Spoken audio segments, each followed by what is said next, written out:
സ്കോട്ട്ലൻഡിൽ ഇവിടെ പ്രൈമറി സ്കൂളിലെ കുട്ടികൾക്ക് ലഞ്ച് ഫ്രീ ആയിട്ടാണ് സ്കൂളിൽ നിന്ന് കിട്ടണേ. മാത്രമല്ല ഇവിടെ ഫ്രൈഡേയിൽ ഉച്ച വരെയാണ് സ്കൂൾ. അപ്പോൾ അവർക്ക് ഫ്രൈഡേയിൽ ഒരു ലഞ്ച് ബാഗ് ആയിട്ട് വീട്ടിലേക്ക് കൊടുത്തുവിടും.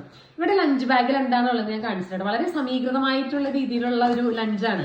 മെയിൻ ആയിട്ട് ഇവർക്കൊരു സാൻഡ്വിച്ച് ഉണ്ടാവും അല്ലെ. സാൻഡ്വിച്ച് ഹാം അല്ലെങ്കിൽ ചിക്കൻ അല്ലെങ്കിൽ ചീസിന്റെ സാൻഡ്വിച്ച് ആയിരിക്കും. പിന്നെ ഇവർക്ക് ഫ്രൂട്ട്സും വെജിറ്റബിൾസും പിള്ളേരെ ചെറുപ്പം തൊട്ട് തന്നെ കഴിപ്പിക്കാന്നുള്ള ഒരു ശീലം ഉണ്ടാക്കിയെടുക്കാൻ വേണ്ടിയിട്ട് മസ്റ്റ് ആയിട്ടും ഏതെങ്കിലും ഒരു ഫ്രൂട്ട് അല്ലെങ്കിൽ ഒരു വെജിറ്റബിൾ ഉണ്ടാവും. ഏത് ഫ്രൂട്ടാണ് ഇന്നുള്ളത് കുട്ടിയെ? ഇന്നുള്ളത് ഓറഞ്ച് ആയിട്ട്, അത് മാറി വരും. ചിലപ്പോൾ ആപ്പിൾ ആയിരിക്കും, പിന്നെ പ്ലം ഇട്ടാറുണ്ട്, ബനാന, അങ്ങനെ വെറൈറ്റി ഫ്രൂട്ട്സ് ഉണ്ടാവും അല്ലെ. പിന്നെ ഇന്ന് പെയറും ഉണ്ടാവാറുണ്ട്. വെജിറ്റബിൾ ഏതാണ് ഇന്നുള്ളത്? ഇന്ന് ഏതെങ്കിലും വെജിറ്റബിൾ ഉണ്ടോ? വെജിറ്റബിൾ എന്തായാലും ഉണ്ടാവും. ഇന്നുള്ളത് കുക്കുംബറാണ് കേട്ടോ, കുക്കുംബർ. പിന്നെ ഒരു സ്വീറ്റ് ഇതിന് വേണ്ടിയിട്ട് എന്തെങ്കിലും ഒരു ബിസ്ക്കറ്റ്, അതും ഒത്തിരി ക്രീമോ ഒത്തിരി ഷുഗറും ഉള്ള ബിസ്ക്കറ്റ് ആയിരിക്കില്ല. സാധാരണ ഈ ബിസ്ക്കറ്റ് ഞാൻ എല്ലാ ഫ്രൈഡേ ഇവർക്ക് കൊടുക്കാറ്. ജിഞ്ചർ ബിസ്ക്കറ്റ് ആണിത്. പിന്നെ ഉള്ളത് വെള്ളം ഉണ്ടാവും അല്ലെ. വെള്ളം മസ്റ്റ് ആണ്.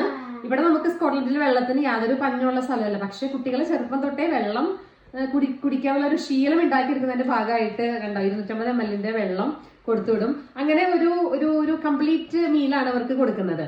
അപ്പം ഇവിടെ ഞങ്ങൾ എന്തായാലും മസ്റ്റായിട്ട് കുട്ടികളെ കൊണ്ട് ഫുള്ളും അത് കഴിപ്പിക്കും. ചില കുട്ടികളത് കഴിക്കില്ല എന്ന് പറഞ്ഞിട്ട് ലഞ്ച് ബാഗ് അങ്ങനെ തന്നെ കൊണ്ട് ബിന്നിലിടുന്ന ചിലരുണ്ടെന്ന് എനിക്കറിയാം. പക്ഷെ അത് നമുക്കിവിടെ ഫ്രീ ആയിട്ടാണ് കിട്ടണമെങ്കിലും ഫുഡിന്റെ വാല്യൂ കുട്ടികളെ മനസ്സിലാക്കി കൊടുക്കേണ്ടത് അത്യാവശ്യം. അതുകൊണ്ട് അവരെ കൊണ്ട് അത് കൊണ്ടുവരുന്ന ഫുഡ് എന്തായാലും കഴിപ്പിക്കും. ഒരിക്കലും അത് ബിന്നിലിടരുത്. അങ്ങനെ നമ്മളൊരു കുട്ടികൾക്ക് ഒരു മോശമായിട്ടൊരു മാതൃക കാണിച്ചു കൊടുക്കാൻ പാടില്ല.